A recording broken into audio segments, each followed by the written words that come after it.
গল্পটির নাম হচ্ছে মায়াবতীর মায়া। লেখক আমি নিজেই।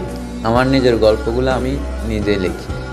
গল্পের ধরন ভালোবাসা, আবেগ ও বাস্তবতা।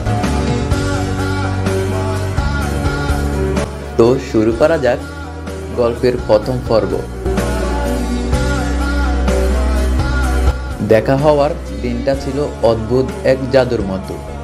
আমার জীবনের সবচেয়ে সাদামাটা দিনটাতে সে এসেছিল, ঠিক রঙিন কোনো জাদুর মতো। নীল সালোয়ারে হেঁটে আসা এক মেয়ে। চা দোকানে বসেছিলাম, হঠাৎ তাকাতেই তার চোখের দিকে চোখ পড়ে গেল। সে চোখে কী ছিল জানি না, কিন্তু আমি যেন ডুবে গেলাম।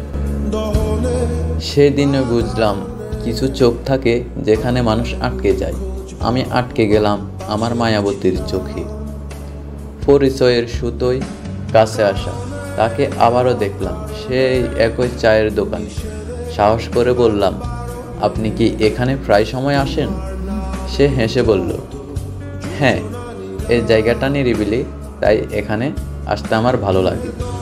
সেদিন থেকে এক একটা দিন মানেই তার দেখা, ছোট্ট কথা, ছোট্ট হাসি। আমার মন বুঝে গেল এটা আর কোনো মজা না, আমি তাকে ভালোবেসে ফেলছি। মায়া থেকে ভালোবাসা। আমরা এখন কথাও বলি, গল্পও হয়, হাসিও হয়, কিন্তু আমার ভেতরে একটাই প্রশ্ন, সে কি বুঝেছে আমার চোখের ভাষা? তার মুখের প্রতিটি কথা আমি মনে রাখি, তার পছন্দ অপছন্দ আমি কেবল শুনি আর ভীষণ ভালোবাসি। এটাই কি ভালোবাসা, নাকি আমি শুধু তার মায়াতে আটকে আছি? সাহস করে বলা, শেষমেশ বলেই ফেললাম যে আমি তোমার মায়ায় আটকে গেছি। তোমার হাসি, তোমার চোখ, তোমার নীরবতা, সব কিছুতেই আমি নিজেকে হারিয়ে ফেলছি। সে কিছুক্ষণ চুপ, তারপর বলল, তুমি আজ অনেক সাহসী কথা বললে। তোমার ঠোঁটে ছিল হালকা হাসি, কিন্তু হৃদয়ে কি ছিল সেটা তখনও অজানা। তার প্রতিক্রিয়া, দুদিন সে চুপ, কোনো মেসেজ না, কোনো ফোন। আমার মন আর মানতেছে না। তবে তৃতীয় দিন সে বলল, আমি ভেবেছি আমার ভয় লাগে। ভালোবাসা মানে কি শুধু সুখ? আমি তাকে বললাম, ভালোবাসা মানে একসাথে সুখ খুঁজে পাওয়া, কষ্টে পাশে থাকা।